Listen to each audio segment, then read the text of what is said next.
Mélissa trébucha sous la pluie battante tandis qu'Anthony la tirait par le poignet. L'orage s'abattait violemment, trempant son cardigan fin jusqu'à ce qu'il colle à sa peau.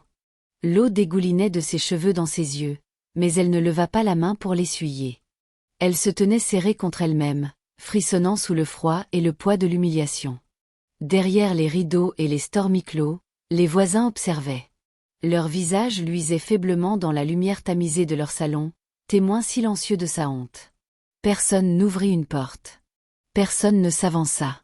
Mélissa savait qu'il ne le ferait pas. Il ne le faisait jamais. La voix d'Anthony s'éleva au-dessus de l'orage. Aiguisée et cruelle. Inutile. Ingrate. Un fardeau. C'est tout ce que tu seras jamais. Les mots frappaient plus fort que la pluie. Mélissa baissa les yeux, pressant ses lèvres l'une contre l'autre pour que aucun son ne s'échappe.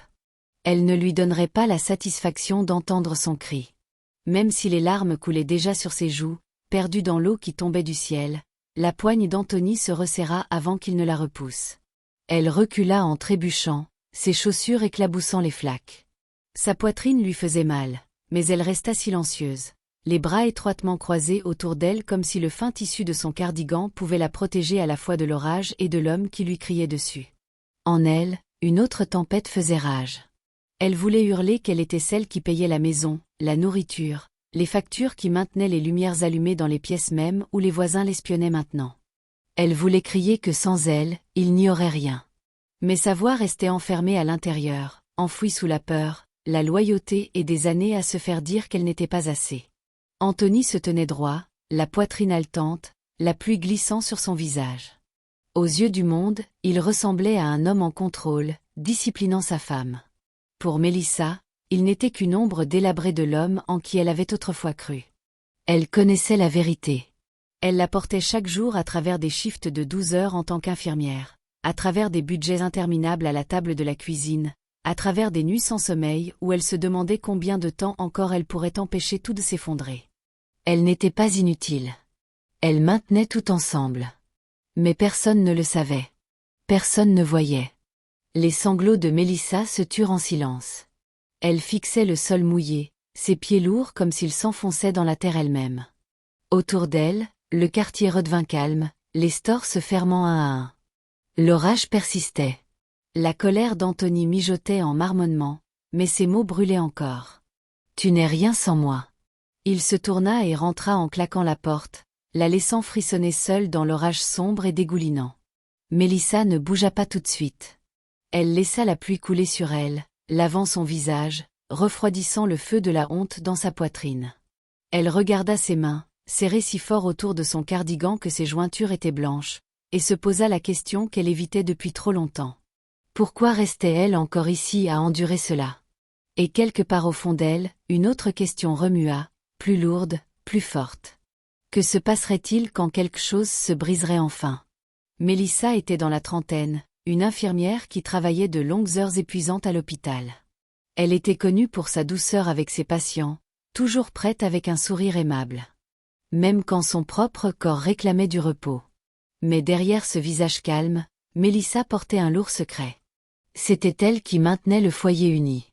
Chaque facture, chaque paiement de loyer, chaque course provenait de sa poche.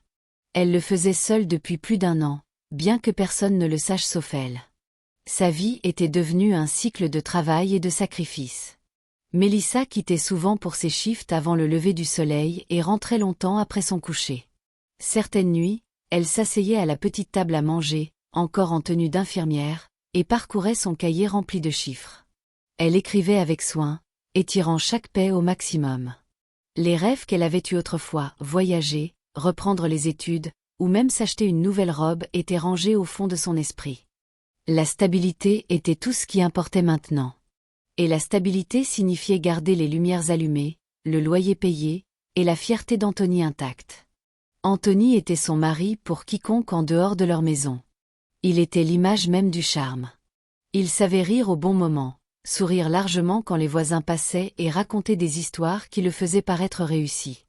Les gens l'appréciaient, lui faisaient confiance. Mélissa avait autrefois été attirée par cette même lumière. Mais à l'intérieur de leur maison, loin des regards du monde, Anthony était différent. Ses mots étaient tranchants.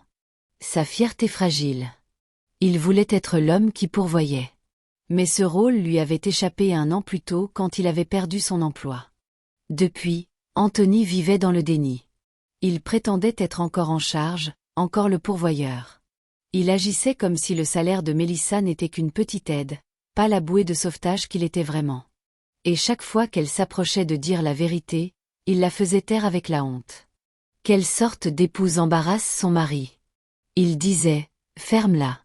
Les gens n'ont pas besoin de savoir. Et Mélissa, déchirée entre peur et loyauté, se taisait toujours. Mais tout le monde n'était pas aveugle. Carla, la sœur cadette de Mélissa, sentait souvent que quelque chose n'allait pas. Chaque fois que Mélissa lui rendait visite, Carla l'observait attentivement, remarquant les yeux fatigués, la façon dont elle évitait de parler d'Anthony. « Tu es sûre que ça va ?» demandait Carla. Mélissa répondait toujours avec le même sourire discret et un doux « Je vais bien ». Mais Carla n'y croyait pas. Elle connaissait trop bien sa sœur. Puis il y avait Monsieur Green, le propriétaire. C'était un homme âgé, calme et ferme, mais il avait un faible pour Mélissa. Il avait remarqué au cours de l'année passée que c'était toujours elle qui apportait l'argent du loyer, jamais Anthony.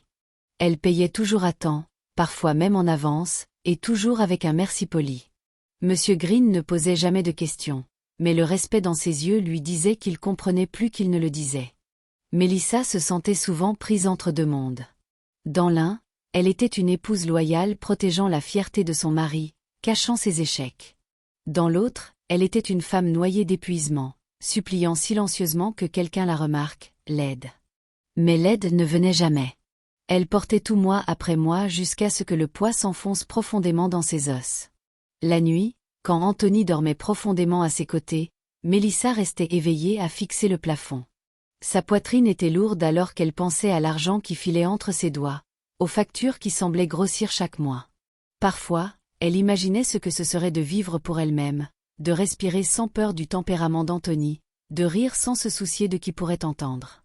Mais la pensée se terminait toujours par de la culpabilité. Elle avait choisi cette vie. Elle avait promis de rester, pourtant les fissures grandissaient. L'arrogance d'Anthony, son besoin constant d'apparaître fort, la faisait se sentir plus petite chaque jour. Les regards inquiets de Carla, le respect discret de Monsieur Green, sa propre fatigue infinie. C'étaient tous des signes pointant vers une vérité que Mélissa ne voulait pas affronter. Elle était piégée, oui, piégée entre la loyauté envers un homme qui la rabaissait et l'espoir ténu de liberté qui lui murmurait dans les moments calmes. Elle avait renoncé à temps pour la stabilité, mais dernièrement elle se demandait si ce qu'elle protégeait valait le coup. Combien de temps encore pourrait-elle porter cela seule?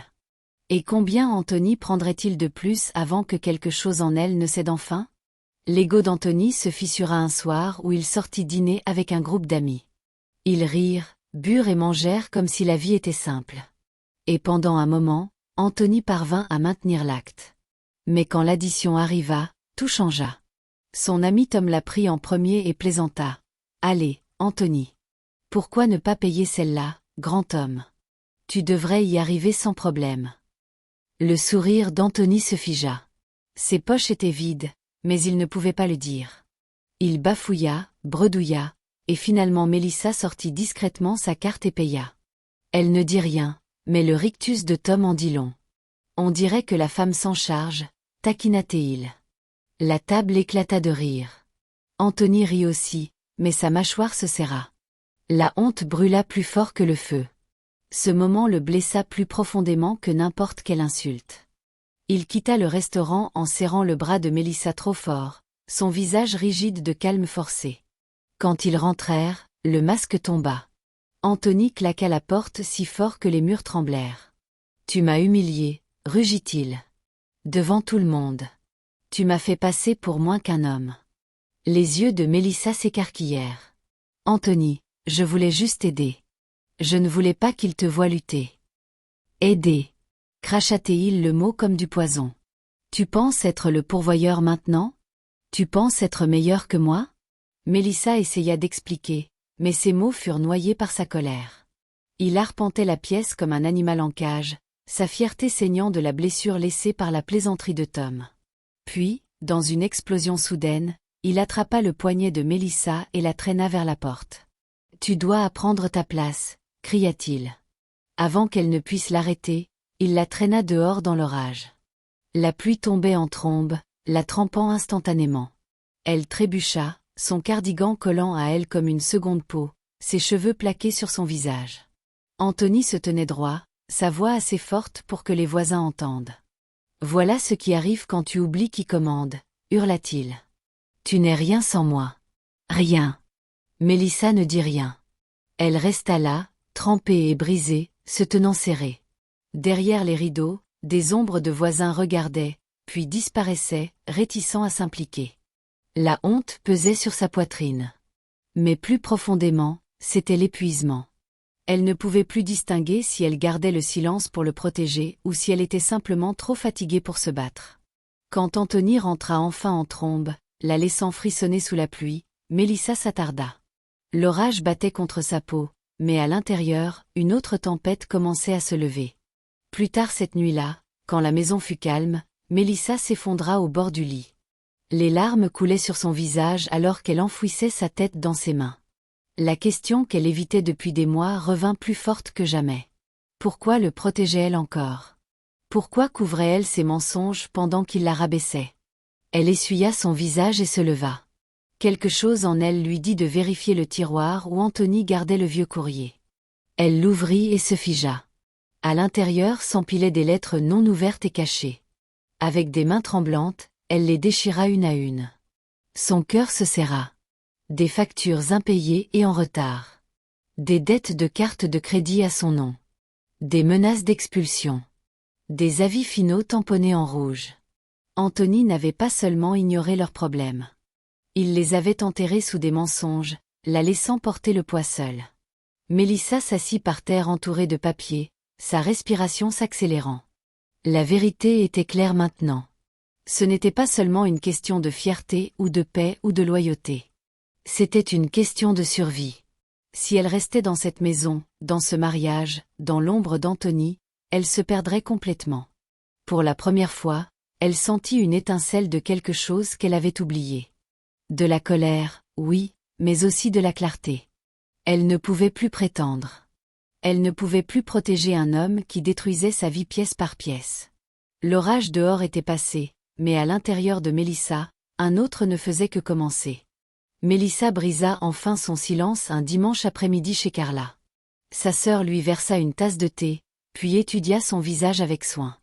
Mélissa avait l'air plus mince qu'avant, ses yeux fatigués et ternes. « Mélissa, » dit doucement Carla. « Je sais que quelque chose ne va pas. Tu ne peux pas continuer à me dire que tu vas bien. » Pendant un moment, Mélissa resta silencieuse, les mains autour de la tasse chaude. Puis les mots jaillirent. Elle raconta à Carla comment Anthony l'avait traînée sous la pluie, les factures cachées, la dette à son nom, les menaces d'expulsion. Elle parla d'une voix basse, comme si le dire trop fort pourrait empirer les choses. Carla tendit la main par-dessus la table et la prit. « Tu dois le quitter avant qu'il ne soit trop tard. Il te brise, Mélissa. Tu ne le vois pas ?» Les larmes emplirent les yeux de Mélissa. Elle secoua la tête. « Ce n'est pas si simple. C'est mon mari. J'ai fait des vœux et je ne sais même pas où je pourrais aller. » Carla serra sa main plus fort. « Tu viendrais chez moi. Tu n'es pas seule. S'il te plaît, Mélissa, n'attends pas qu'il te ruine complètement. » Mélissa hocha la tête mais ne dit rien de plus. La pensée de partir la brûlait à l'intérieur, mais la peur la retenait. De retour à la maison, les choses empirèrent. La colère d'Anthony devint plus froide, plus aiguisée. Il commença à exiger sa carte de débit, disant qu'il devait gérer l'argent correctement. Quand elle refusa d'abord, il l'accusa de lui cacher des choses. « Quelle sorte d'épouse garde des secrets à son mari ?» cria-t-il jusqu'à ce qu'elle cède. Bientôt, il se mit à vérifier son téléphone, à parcourir ses messages, exigeant de savoir à qui elle parlait. Mélissa sentait son monde se rétrécir autour d'elle. La nuit, Anthony s'asseyait seul, perdu dans sa fierté. Il s'était convaincu qu'il pouvait encore redresser la situation. Il commença à sortir tard, à rencontrer des gens qu'elle ne connaissait pas. Il se disait qu'il réparait tout, mais en vérité, il jouait. Chaque perte le rendait plus désespéré. Chaque petite victoire alimentait le mensonge qu'un jour il rembourserait toutes les dettes et ferait voir à Mélissa qu'il était le pourvoyeur à nouveau. Mais la maison devint plus froide. Là où il y avait eu des rires et de la lumière, il n'y avait plus que du silence. Mélissa rentrait de ses longs shifts, épuisée, pour trouver Anthony l'attendant avec une nouvelle dispute. Il critiquait sa cuisine, son ton de voix, même la façon dont elle le regardait. Elle commença à se déplacer discrètement dans sa propre maison, prudente pour ne pas déclencher son tempérament. Puis vint le moment qui brisa quelque chose en elle. Un après-midi, Mélissa surprit deux voisins en train de parler pendant qu'elle étendait le linge dehors. Ils ne la virent pas d'abord. « Anthony m'a dit qu'il payait tout dans cette maison », murmura l'un. « Tu peux croire que Mélissa reste juste à la maison ? Pauvre homme qui porte tout le poids. » L'autre voisin soupira. « Elle m'a toujours paru paresseuse. Je suppose qu'on sait maintenant. » Les mains de Mélissa se figèrent sur le tissu mouillé. La chaleur monta à son visage. La honte pesant dur contre sa poitrine. Elle se tourna rapidement, feignant de n'avoir rien entendu, mais la piqûre la suivit à l'intérieur. Anthony avait menti à son sujet. Non seulement elle payait tout, mais il l'avait dépeinte comme un fardeau aux yeux du monde. Cette nuit-là, elle l'affronta. « Pourquoi dis-tu aux gens que tu paies tout ? Pourquoi dis-tu que je ne fais rien ?» Le visage d'Anthony se tordit de colère. « Tu veux que je dise la vérité ? Que ma femme est si désespérée de me contrôler qu'elle paye les factures elle-même. Que je vis de sa pitié. C'est ça que tu veux ? » La respiration de Mélissa se bloqua, ces mots la blessèrent profondément. Pas parce qu'ils étaient vrais, mais parce qu'ils les tordaient fièrement en attaque. Elle réalisa alors qu'il préférait détruire son nom plutôt que d'admettre sa faiblesse. Dès ce jour, des murmures la suivirent. Au marché, à la clinique, à l'église, les gens la regardaient différemment, certains avec pitié, d'autres avec jugement. Elle le portait en silence, mais à l'intérieur, sa dignité s'érodait pièce par pièce. Mélissa passa de nombreuses nuits éveillée après cela, fixant le plafond, le cœur lourd. Elle pensa à l'avertissement de Carla avant qu'il ne soit trop tard. Elle pensa aux ragots des voisins, aux yeux discrets de Monsieur Green quand elle lui donnait le loyer. Elle pensa aux mots d'Anthony résonnant dans sa tête. « Tu n'es rien sans moi. » Mais elle connaissait la vérité. C'était elle qui payait, qui travaillait, qui sacrifiait. Et Anthony, l'homme en qui elle avait autrefois eu confiance, la rabaissait tout en se tenant sur la fondation qu'elle avait bâtie. Le poids de cette vérité grandissait chaque jour. Mélissa commença à voir son reflet différemment dans le miroir. Pas seulement comme une infirmière fatiguée ou une épouse effrayée, mais comme une femme qui disparaissait lentement. Elle se demanda combien de temps encore elle pourrait endurer. Et au fond d'elle, une pensée calme commença à se former. Une pensée qu'elle n'était pas prête à admettre à voix haute, mais qu'elle ne pouvait plus ignorer. Si je reste, je me perdrai complètement.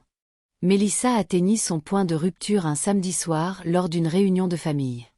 Le salon était rempli de parents, riant, discutant, mangeant. Pendant un moment, elle se sentit presque normale, entourée de la chaleur de la famille. Mais Anthony ne put s'empêcher. Il se leva au centre de la pièce, verre à la main, voix plus forte que celle de tous les autres. « Vous savez tous que je porte cette famille sur mon dos », se vanta-t-il, ses yeux balayant la foule. « Mélissa ne serait rien sans moi. Elle ne sait pas à quel point c'est dur d'être un vrai homme, de pourvoir. » La pièce se tut. Mélissa se figea, sa fourchette à mi-chemin de sa bouche. Sa poitrine se serra alors que ces mots s'enfonçaient. Elle les avait entendus avant en privé, murmurer ou crier dans la colère, mais jamais ici. Jamais devant tous ceux qu'elle aimait. Ses joues brûlèrent de honte. Carla se leva d'un bond de sa chaise, les yeux flamboyants. « Assez, Anthony », lança-t-elle. La pièce haleta. Carla ne haussait rarement la voix, mais maintenant elle retentit comme le tonnerre. Anthony ricana. « Quel est ton problème ? Tu ne peux pas me laisser dire la vérité ? » Carla se tourna vers la pièce, sa voix tremblante mais forte. « La vérité ? Tu veux la vérité ? Mélissa est celle qui paye chaque facture. C'est elle qui maintient le toit au-dessus de ta tête, pas toi. Tu as menti à tout le monde. » L'air devint lourd. Les fourchettes tintèrent contre les assiettes alors que les mains s'immobilisèrent. Tous les yeux se tournèrent vers Anthony, puis vers Mélissa. Elle resta figée, le visage pâle, le cœur battant si fort qu'elle l'entendait dans ses oreilles. Le rictus d'Anthony vacilla. « C'est un mensonge, dit-il rapidement, sa voix montant. Carla ne sait pas de quoi elle parle. Je pourvois. Je l'ai toujours fait. Mais alors, du fond de la pièce, une voix calme parla. Ce n'est pas vrai. Tout le monde se tourna. Monsieur Green, leur propriétaire, avait été invité en tant qu'ami de famille ancien. Il se tenait les mains croisées, le visage calme mais ferme. J'ai collecté le loyer de Mélissa chaque mois. Anthony ne m'a jamais payé une fois. Elle travaille dur et ne faillit jamais. La vérité est la sienne, pas la sienne. Le silence qui suivit fut assourdissant. La famille fixa Anthony, le choc sur chaque visage. Les murmures se répandirent rapidement. Tout ce temps, il nous a menti. Pauvre Mélissa. Le visage d'Anthony s'assombrit, la colère remplaçant la honte. Il claqua son verre sur la table, la faisant trembler. Vous me croyez plutôt que moi? Ma propre femme, ma belle-sœur, et un propriétaire. Vous pensez que je suis un menteur? Sa voix se brisa sous le poids de l'exposition. Les mains de Mélissa tremblèrent sur ses genoux. Elle avait toujours gardé le silence, maintenu sa fierté intacte, mais quelque chose en elle changea. Elle se leva lentement.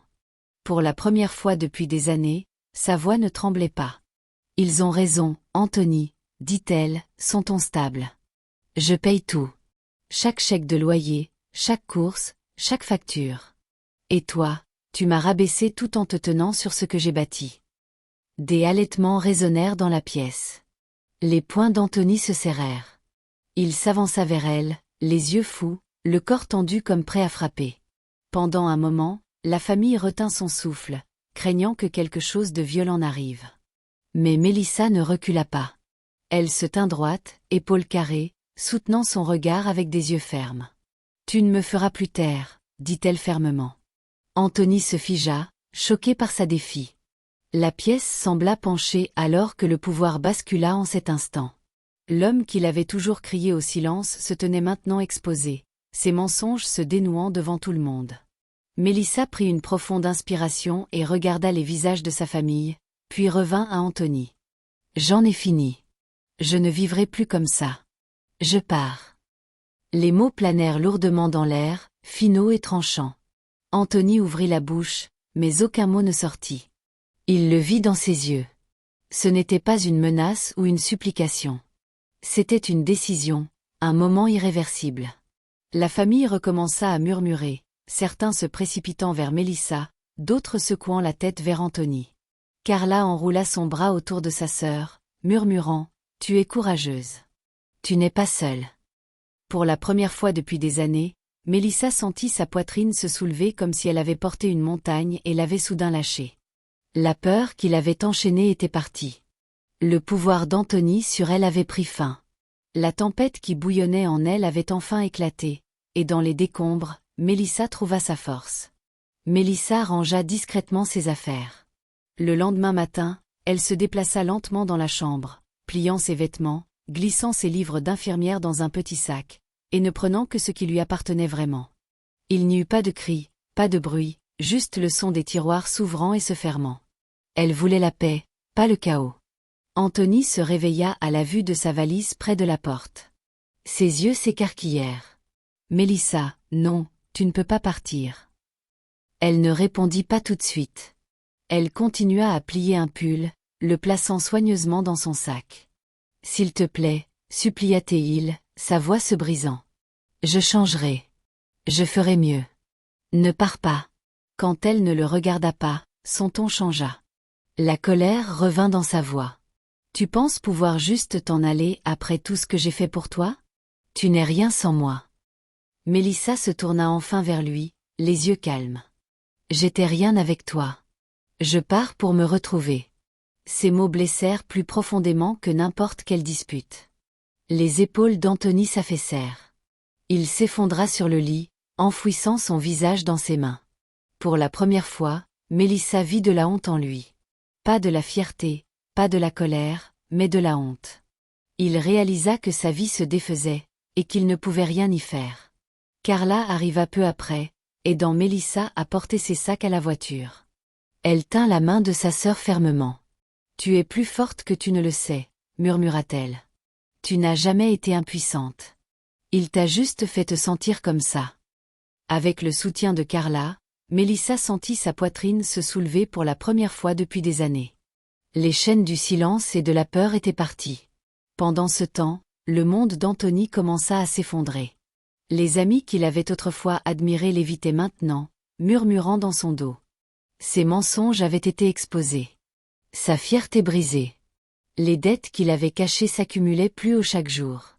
Le propriétaire ne lui accordait plus de respect ou de patience. La patience de M. Green était pour Mélissa, pas pour lui. Bientôt, des avis d'expulsion arrivèrent tamponnés en rouge. La maison qui avait été son bouclier de fierté lui glissa entre les doigts. Mélissa, de son côté, trouva un petit appartement pas loin de l'hôpital. C'était modeste, juste 2 pièces, un petit balcon, et des rideaux pâles qui laissaient passer la lumière. Mais c'était le sien. Chaque chaise, chaque assiette, chaque oreiller avait été choisi avec soin. Il n'y avait pas de cri dans cet espace, pas de silence froid, pas de peur de quelle humeur franchirait la porte. Elle se tint près de la fenêtre un soir, regardant les lumières de la ville. Pour la première fois depuis longtemps, elle se sentit en sécurité. Elle se sentit libre. L'appartement n'était pas grand, mais il était rempli de paix. Avec de l'air, elle pouvait enfin respirer. Surtout, il était rempli de respect de soi. Mélissa s'était choisie, et ce choix la rendait plus forte qu'elle ne l'avait jamais été. Un soir pluvieux des mois plus tard, Mélissa se tint sur le balcon de son petit appartement. La pluie tapotait doucement contre les rampes, une tempête douce roulant dans la nuit. Elle enroula son cardigan autour de ses épaules, le même qu'elle avait autrefois serré en se tenant brisée sous la pluie dehors de son ancienne maison. Elle regarda les gouttes tomber, les rues brillant sous les lampadaires. Et en cet instant, les souvenirs revinrent. La nuit où Anthony l'avait traînée dehors, criant, l'humiliant pendant que les voisins regardaient. À l'époque, elle s'était sentie écrasée, impuissante, comme si la pluie la lavait. Mais maintenant, debout sur son balcon, elle réalisa quelque chose de puissant. Cette nuit n'avait pas été sa fin. Ça avait été son début. La nuit où elle était née à nouveau. La nuit où elle avait commencé à voir que son silence la tuait plus que ses mots. La nuit qui l'avait finalement menée ici, à la liberté, à la paix, à une vie qu'elle pouvait enfin appeler la sienne. Mélissa prit une profonde inspiration, l'air frais emplissant ses poumons. Elle sourit à travers les larmes qui glissèrent sur ses joues. Ce n'étaient plus des larmes de douleur, mais de libération, de gratitude pour la force qu'elle avait trouvée en elle. Parfois, partir n'était pas de la faiblesse. Parfois, c'était de la survie. Et la survie, elle le savait maintenant, était le choix le plus courageux qu'elle pouvait faire. Elle regarda l'orage qui commençait à s'estomper, les nuages se séparant pour révéler la lueur faible de la lune. Essuyant son visage, elle murmura pour elle-même, sa voix stable et assurée. « Je me choisis. Salut les amours au cœur. Merci beaucoup d'être restés jusqu'à la fin. N'oubliez pas de liker, de partager vos pensées dans les commentaires, et d'appuyer sur le bouton s'abonner pour plus. À la prochaine. Fleur de cerisier étincelle.